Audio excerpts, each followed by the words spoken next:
Hello दोस्तों, नमस्कार। कैसे हैं आप सब? आई होप कि आप सब अच्छे होंगे और खूब बढ़िया से मन लगाकर पढ़ाई कर रहे होंगे।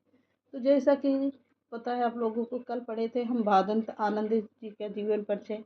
आज हम पढ़ेंगे क्या, जैनेन्द्र कुमार को। जैनेन्द्र कुमार से आप लोगों को पता है काफ़ी क्वेश्चन पूछे जाते हैं। इनका सुनीता, परख, बहुत ही, त्यागपत्र, ये सब पूरी रचनाएं इनकी बहुत ही इम्पोर्टेंट हैं।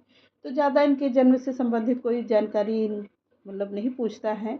इनकी सबसे ज़्यादा रचनाएं ज़्यादातर पूछता है कि इनकी रचनाएं कौन कौन सी हैं, प्रकाशित कृतियाँ कौन कौन सी हैं। यहाँ से हेडिंग डालिएगा, प्रकाशित कृतियाँ, जैनेन्द्र कुमार की प्रकाशित कृतियाँ, ऐसे करके हेडिंग डालिएगा और उसी में कंटिन्यू करिएगा, यानी कि लिखिएगा जैनेन्द्र कुमार। हेडिंग पड़ गई होगी जैनेन्द्र कुमार जी की। अब इनका उपन्यास सबसे ज़्यादा पूछा जाने वाला है। उपन्यास सबसे इम्पोर्टेंट उपन्यास है परख। कब का है? 1929 ईस्वी का है। परख 1929 ईस्वी का उपन्यास है। सुनीता है 1935 ईस्वी का। त्यागपत्र है 1937 ईस्वी का उपन्यास है।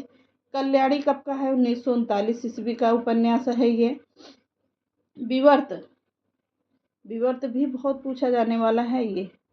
विवर्त भी उपन्यास इनका कब का है? 1953 ईस्वी का है। सुखदा, सुखदा बहुत ही पूछा जाने वाला इम्पोर्टेंट ये भी उपन्यास है।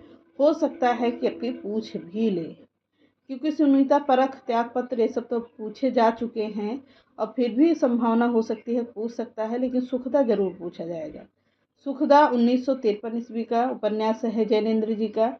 व्यतीत कब का है? 1953 ईस्वी का है ये। 3 रचनाएं ऐसी हैं जो 1953 ईस्वी में ही बनी हैं या पूछी जा सकती है। 1953 ईस्वी की रचनाएं हैं। अगला है तथा जयवर्धन। जयवर्धन है 1956 ईस्वी का उपन्यास है ये। मुक्तिबोध है, कथा के पात्र, मैं, पत्नी, राजी, बेटी, अंजू, यानी अंजू इत्यादि के बारे में मुक्तिबोध की उपन्यास मुक्तिबोध में लिखा गया है। किसके बारे में? कथा के पात्र में कौन कौन है? पत्नी है, राजी है, बेटी अंजू है। अंजू को ही क्या कहा गया? अंजो आदि का इनका कथा के पात्र है मुक्तिबोध में के। इतना समझ में आया? स्क्रीनशॉट भी लेते रहिए। आगे इनकी कहानी संग्रह कौन कौन सी है? फांसी है 1929 ईस्वी का है। वातायन है 1930 ईस्वी का। नीलम देश की राजकन्या, नीलम देश की राजकन्या 1933 ईस्वी का उपन्यास है।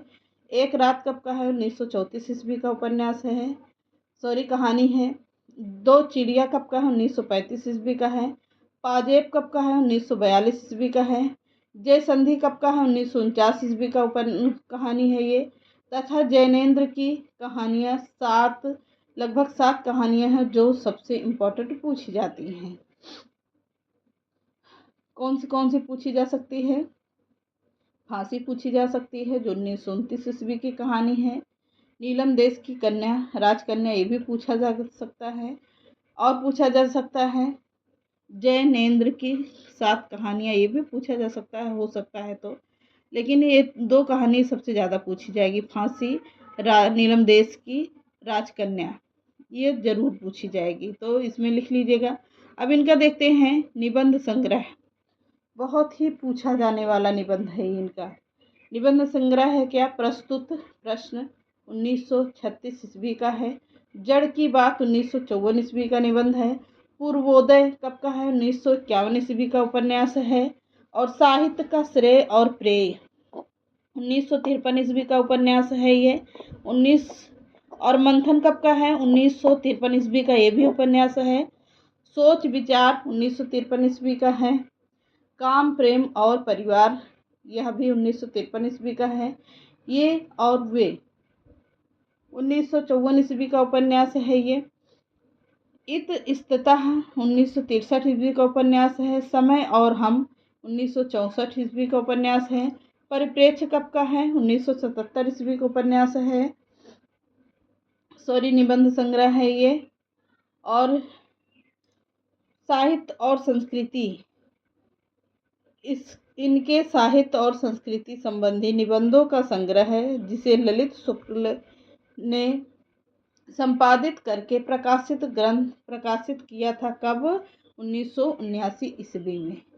सभी इम्पोर्टेंट हैं, इनका निबंध है ये, स्क्रीनशॉट लीजिएगा इसका भी स्क्रीनशॉट लेते रहिएगा।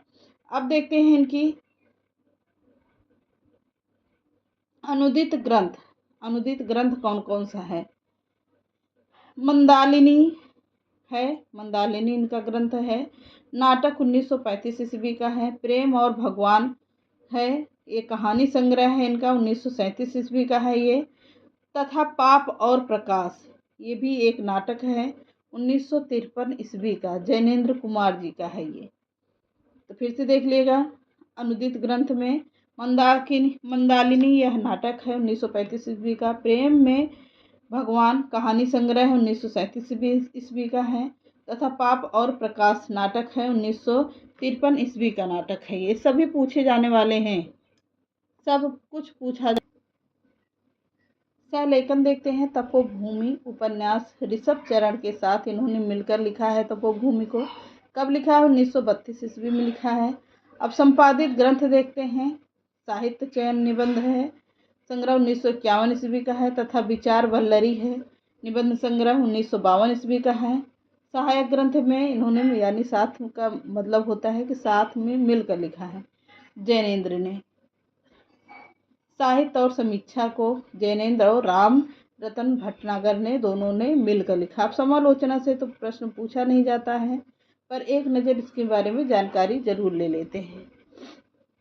कभी कभी पूरी जानकारी भी जरूरी होती है। तो क्या है इनके बारे में? जैनेन्द्र अपने पद के अंगूठे अन्वेषक थे। उन्होंने प्रेमचंद्र के सामाजिक यथार्थ के मार्ग को नहीं अपनाया, जो अपने समय का महाराज मार्ग था, लेकिन वे प्रेमचंद्र के विलोम नहीं थे। जैसा कि बहुत से समीक्षक सिद्ध करते हैं कि वो प्रेमचंद्र के पूरक थे। प्रेमचंद्र और जैनेन्द्र को साथ साथ रखकर ही जीवन और इतिहास को उनकी समग्रता के साथ समझा जा सकता है। जैनेन्द्र का सबसे बड़ा योगदान हिंदी गद्य के निर्माण में था। भाषा के स्तर पर जैनेन्द्र द्वारा की गई तोड़ फोड़ ने हिंदी को तराशने का अभूतपूर्व काम किया। जैनेन्द्र का गद्य न होता तो अज्ञेय का गद्य संभव न होता। हिंदी कहानी में ने प्रयोगशीलता का पहला पाठ जैनेन्द्र से ही सीखा।